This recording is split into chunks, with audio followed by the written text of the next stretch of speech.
दोस्तों, एक बार एक शिष्य ने अपने गुरु से सवाल किया, जीवन का सबसे कीमती धन क्या होता है। गुरु ने इसका उत्तर देते हुए कहा कि चाहे मेरे पास पैसे ना हो, चाहे रहने के लिए छत भी ना हो, कोई सुख सुविधा ना हो, लेकिन अगर मेरा शरीर स्वस्थ है तो मैं दुनिया का सबसे धनवान आदमी हूं। शिष्य ने पूछा कि गुरुदेव, आपकी उम्र 100 साल पार कर चुकी है और फिर भी आप इतने स्वास्थ्य हैं। आपकी बुद्धि बड़ी ही तीव्र है और आपकी चेहरा सूर्य की तरह चमकता रहता है और वहीं पर आपकी बदन से भी चंदन की खुशबू आती है। शिष्य ने कहना जारी रखा, गुरुदेव, मेरे मन में कई बार यह प्रश्न आया है कि आपसे मैं इसका रहस्य जानूं, लेकिन संकोच बस मैं आपसे पूछ नहीं पाता हूं। कृपया करके आज मुझे वह साधारण से नियम बताने की कृपया करें, ताकि इन नियमों का पालन करके मैं भी आपकी तरह स्वस्थ और निरोगी रह सकूं। अगर आपकी बताई गए नियम आसान होंगे तो उसका पालन मेरे माता पिता भी करेंगे, क्योंकि वो बूढ़े हो चुके हैं और वो बहुत जटिल प्रक्रिया नहीं अपना पाएंगे। कृपया करके साधारण से तरीका बताएं, ताकि कोई भी ग्रस्त आदमी, साधारण से साधारण आदमी, इन नियमों को फॉलो कर सके। गुरुदेव ने कहना आरंभ किया और उन्होंने बताया कि सबसे पहले तुम्हें पाचन तंत्र की क्रिया समझना होगा। जो भी आयुर्वेद का विद्वान होता है वह यह जानता है, अगर आपका पाचन तंत्र लगातार भोजन पचाने में लगा हुआ है तो स्वाभाविक है कि ऊर्जा की एक खास मात्रा आपके भोजन को पचा रही है। इसी कारण ज्यादा भोजन करने के बावजूद आपका दिमाग और आपका शरीर अपने बेहतरीन स्तर पर काम नहीं कर पाता।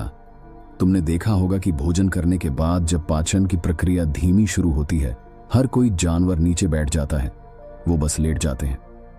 ये इसीलिए क्योंकि दूसरे काम के लिए ऊर्जा नहीं बचती है। चाहे वो मांसाहारी हो या शाकाहारी हो, हर जानवर खाने के बाद नीचे बैठ जाता है। और ये एक इंसानों के लिए भी प्राकृतिक जरूरत है।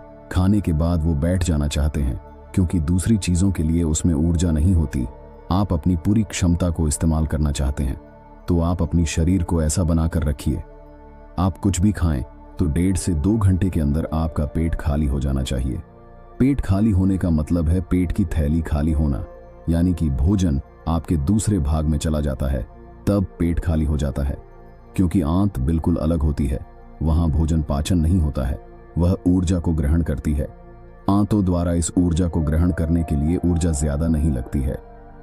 पाचन क्रिया में जब खाना पेट की थैली में मौजूद हो तो बेहतर है कि आप अपने गतिविधियों को कम कर लें।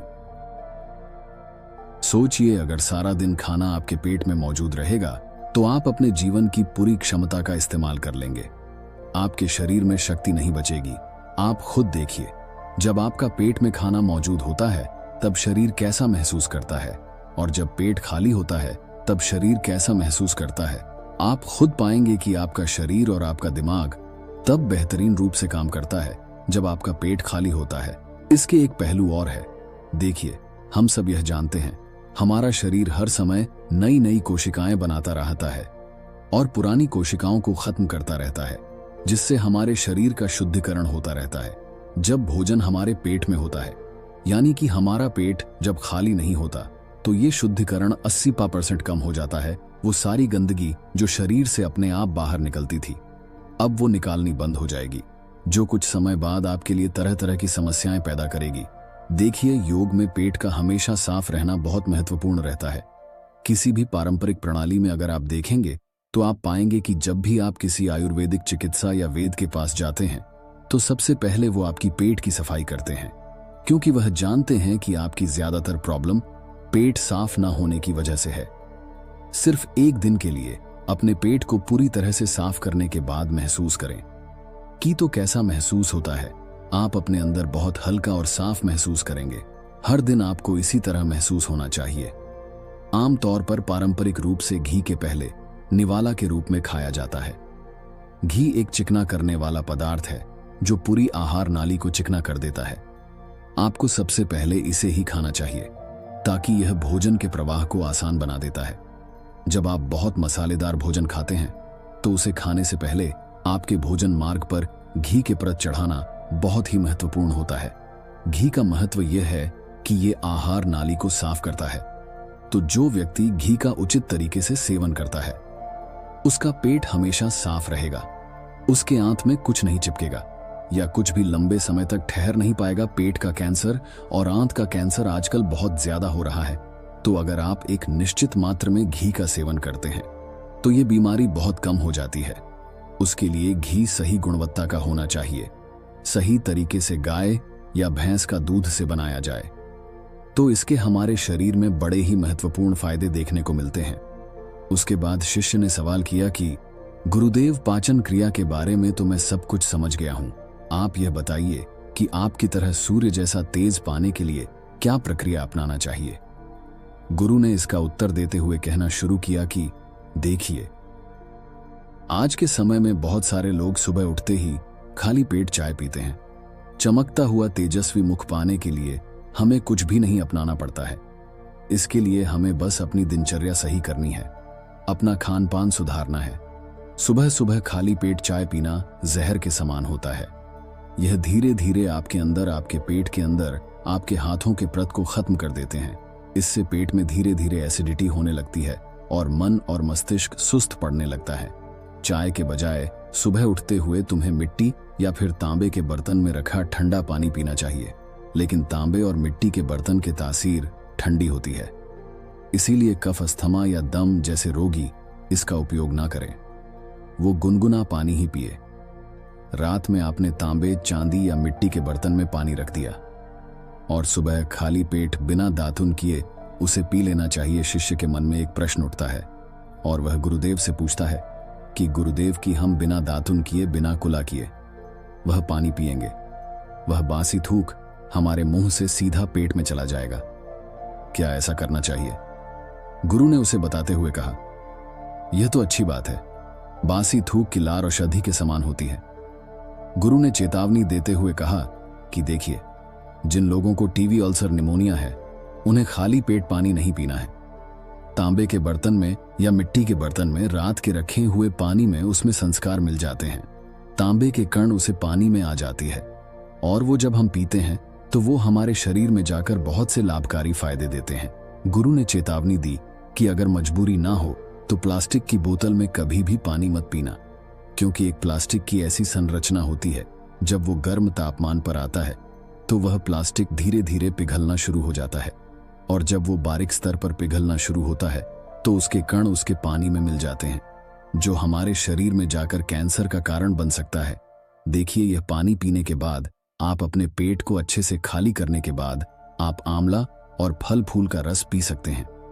ये रस पीने में ये कुछ लोगों को कड़वा लग सकता है, लेकिन जहां पर शरीर को इतने सारे फायदे हो रहे हो वहां पर थोड़ा कड़वापन तो बर्दाश्त किया जा सकता है। गुरु ने बताया कि यह भी सच्चाई है कि हर दिन एक जैसा खाना नहीं खाया जा सकता है। तो जिस दिन तुम आंवला और फल फूल का रस ना पी सको तो कुछ दिन आपको दही खाना चाहिए। दही बहुत ही बेहतरीन आयुर्वेदिक औषधि है। अगर इसको सही से इस्तेमाल किया जाए तो हमारे शरीर में बहुत सारे बीमारियों को वह जड़ से खत्म कर सकता है। दही की पर्याप्त मात्रा में लेकर उसमें गुड़ मिश्री को मिला लें और उसका सेवन कर सकते हैं, ताकि इससे कुछ मीठापन आए और आपको वो खट्टा ना लगे। अगर दही में गुड़ मिलाते हैं तो वो गुड़ बहुत ज्यादा नया नहीं होना चाहिए। गुड़ जितना ज्यादा पुराना होगा उतना ही लाभकारी होगा। और दही को थोड़ा पतला कर दे, फिर एक चम्मच से आप ऊपर नीचे करेंगे तो वो पतला हो जाएगा। पतला होने के बाद वो आसानी से हमारे शरीर में जा सकता है और उसको पचाने में भी शरीर को ज्यादा ऊर्जा नहीं लगानी पड़ती और वो जल्दी आसानी से पच भी जाएगा। आयुर्वेद की गणित के हिसाब से आप सुबह जब भी इन प्रक्रिया का पालन करते हैं तो आपके चेहरे का ओज बढ़ाने लगेगा, चेहरे पर आपकी चमक आने लगेगी, आप ओजस्वी नजर आओगे। जल्दी ही लोग आपको बोलना शुरू कर देंगे कि भाई आपकी उम्र इतनी ज्यादा है, लेकिन आपको देख के लगता नहीं कि आप इतने उम्र के हैं। आप क्या करते हो भाई, आप क्या खाते हो भाई? सन्यासियों और ऋषिमणि जैसे तेज आपके चेहरे पर कैसे आ गया है? अपने के लिए ध्यान और खान पान, यह दो चीज सबसे ज्यादा जरूरी होती है।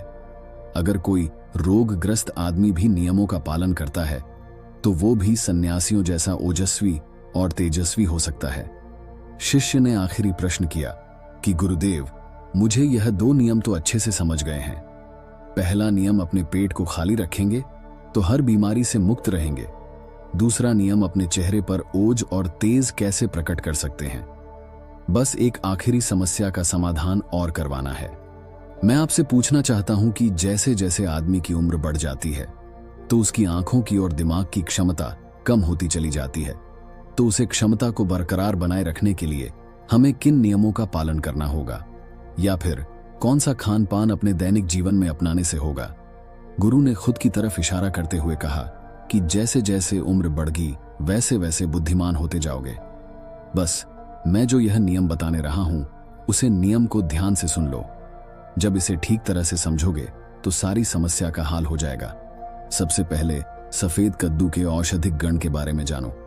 आयुर्वेद के गणित के हिसाब से सफेद कद्दू का जूस कैंसर को मिटता है और साथ ही ये दिमाग की तीव्रता को बढ़ता है। शिक्षणता यानी कि बुद्धत्व, जागरूकता, बारीक बुद्धि या दिमाग और आंखों को तेज करने के लिए अगला नियम जो बता रहा हूं हर कोई कर सकता है, बच्चे, बूढ़े, स्त्री, पुरुष, जवान सभी। यह करना चाहिए 5 छोटे छोटे बादाम और 2 अखरोट रात को पानी में भिगो दें, सुबह उनके छिलके उतारें और किसी पत्थर के खराल में पीस लें। धीरे धीरे जब पीसने के बाद वह महीन होने लगेगा उसमें थोड़ा दूध मिलाएं। आप भैंस का या बकरी का दूध भी इस्तेमाल कर सकते हैं, लेकिन गाय का दूध सबसे ज्यादा महत्वपूर्ण और अच्छा होता है। जब दिमाग की स्वास्थ्य के बारे में बात आई है तो इन दोनों चीजों को अच्छे से गाय के दूध में मिलाकर सुबह शाम सेवन करें।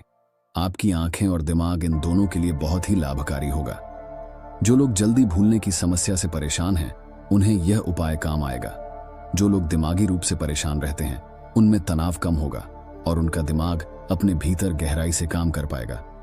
बूढ़ा होने के बाद भी दिमाग तेज और तीक्ष्ण रहेगा। दिन प्रतिदिन बुद्धिमत्ता बढ़ती जाएगी। इसके अलावा एक और महत्वपूर्ण कदम है नियम की पट्टी बनाकर आंख पर लगाना।